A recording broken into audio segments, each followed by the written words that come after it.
And here are some of today's trends in the news. The markets, down a little bit. Gold's flat. Oil, Gold. Gold's not doing too bad, actually. As long as it stays above that 1,300 mark, it has the upside potential, and the downside risk is much less. Rally has gone too far, City strategist says.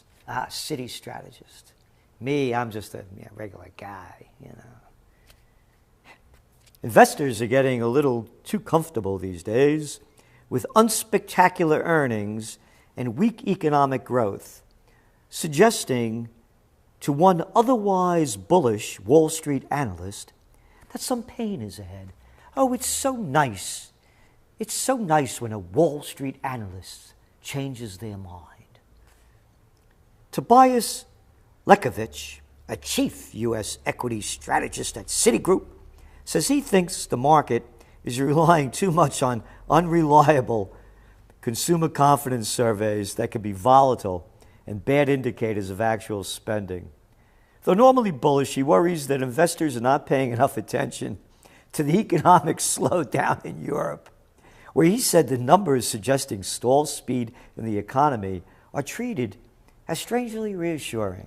It's strange that more people can't see this, but hey, now that this guy sees it, then we have to pay attention. Rising rates zap pending U.S. home sales momentum, says CNBC. Contracts to purchase previously owned U.S. homes fell in June, retreating from a more than 6-year high touched the prior month, suggesting rising mortgage rates were starting to dampen home sales. You know what that is. That was bullshit. That was bullshit. How long have I been saying this? Oh, hey, but now it's official. An official asshole just said it. 36 more killed in Iraq. 176 wounded. Another great weekend. Where are the war crime tribunals? Hey, isn't it better off without Saddam Hussein there? This whole country is destroyed. I saw a number that came out. I can't verify it. But over 1 million Iraqis had been killed since the United States invasion. That's freedom and democracy for you, huh? My God, where's the outrage? More megalomaniacs talking more terrible futures. None other than U.S. Vice President vows his nation will remain a resident Pacific power. Isn't that nice to know? Hey, Detroit's looking beautiful, I tell you. They did a wonderful job over there. Oh, but we're going to become a permanent resident over in the Pacific? The United States Vice President has vowed that his nation will remain a Pacific power as territorial disputes continue to destabilize relations between near neighbors. Isn't that great? Whatever happened to not getting involved in foreign entanglements? No, I'm not an isolationist. I'm a constitutionalist.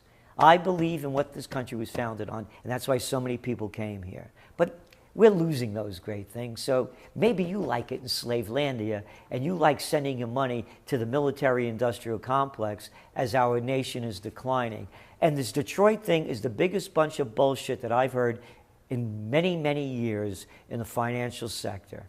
They're blaming these pensioners for the bring down. Yeah, they got pensions. Guess what? They worked all their lives. Yeah, work all your lives and get nothing while Jamie Dimon makes $53 million a year and we bail out the banks. That's okay. It has nothing to do with that. And then they gave the Red Wings, the hockey team, like $500 million in people's money to build a stadium. Brilliant. Great. All these stadiums are failures, and they only enrich the rich who own them anyway, the sports teams, and we're paying asshole sportsmen millions of dollars, tens of millions of dollars to play a game. That's how sick it is. But it's bread and circuses, man. I'd like to see another Coliseum. I want to see them gladiators go at it, maybe throw some lions in there too. Eyewitness in Egypt. Most of the people were shot in the face. Over 200 people have been slaughtered by the Egyptian military. Again, whether you're for or against the government that was in power that's now out, it does not make a difference. The United States still will not call this a military coup. Check this from the toilet paper. White House response muted to new mass killings of Egyptian protesters. Oh, we're muted. We have to be careful. Hey, remember when a couple of people died in Libya? And how that brutal dictator over there was stopping the people from attaining their freedom? And they destroyed Libya? But no, they're getting away with it over there in Egypt. Plus, we just sent them that $1.5 billion because it's not a coup d'etat, according to Americans. Yeah, you know, general takes over, but it's no coup. Let's see over here.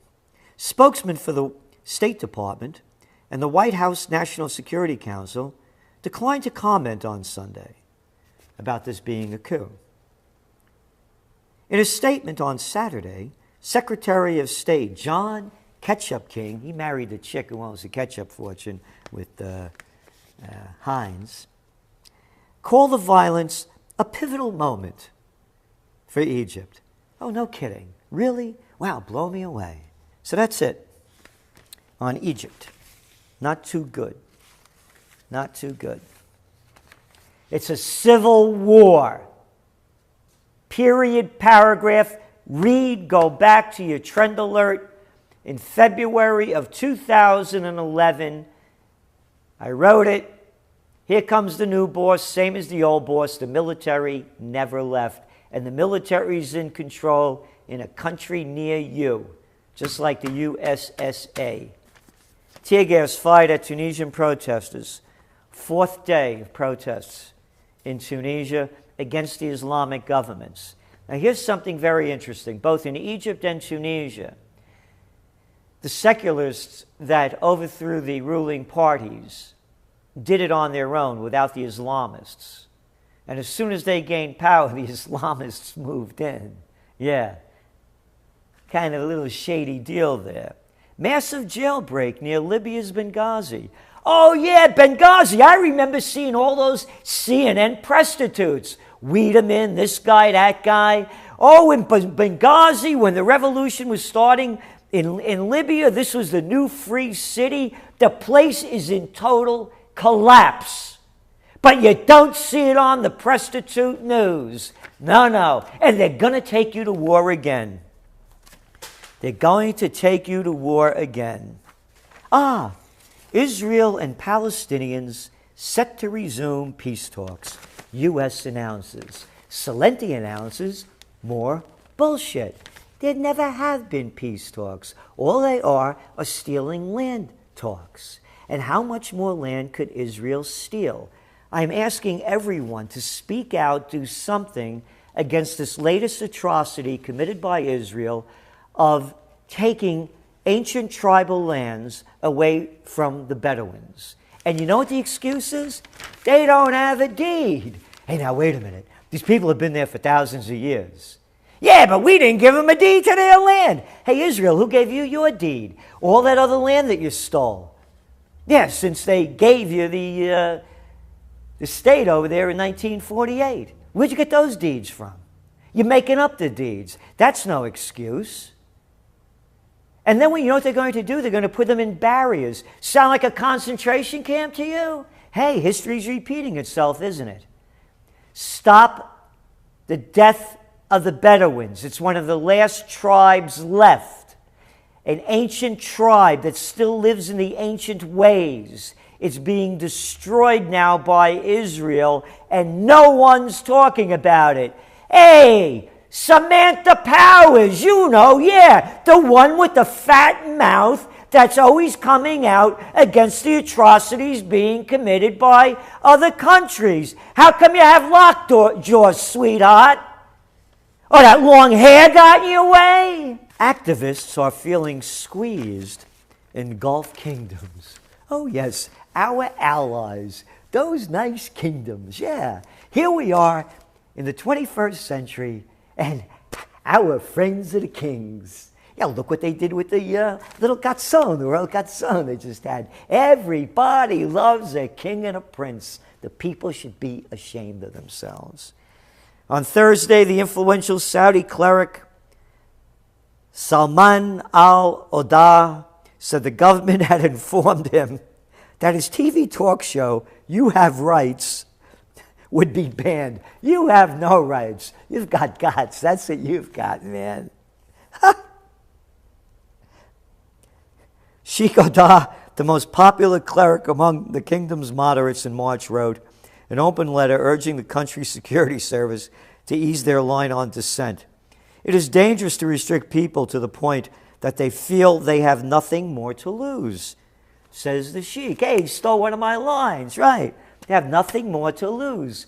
When people lose everything and have nothing left to lose, they lose it. Guess the sheik's been hanging around the Bronx, huh? Roughly 20 members of the kingdom's Shiite minority, meanwhile, have been shot and killed in protests since 2011. Demands for change have increased, including Saudi women seeking the right to drive.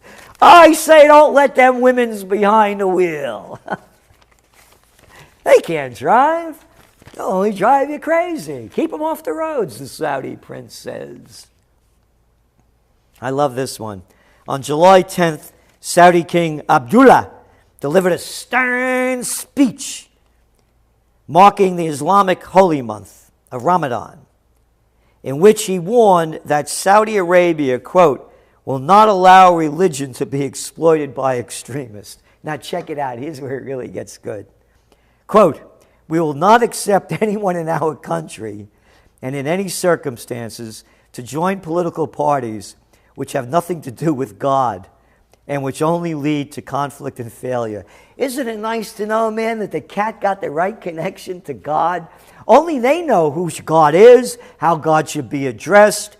Oh, and all you people that don't like goddamn. Hey, when did it say that God didn't like goddamn? Maybe God likes goddamn when he's being defiled. When everything that God stands for is being damned. You get it? No, but you know, you got it right from God, man. You and the sheik. You know what should be said, how it should be said, where it should be said. Yeah.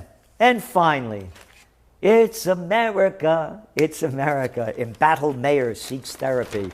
My favorite story of the day. My favorite story. Yep. San Diego Mayor Bob Filner, another little prick who never worked a day in his life, been sucking off the public tit in Congress, and now's the mayor of San Diego. These politicians never work. A guy like Biden shooting his mouth off about what we have to do in the South Pacific. The son of a bitch never worked a day in his life. He's been on the public tit, sucking off it, and telling us what to do all his life. But I digress. Let me go back to the asshole mayor of San Diego. A scumbag El Primo.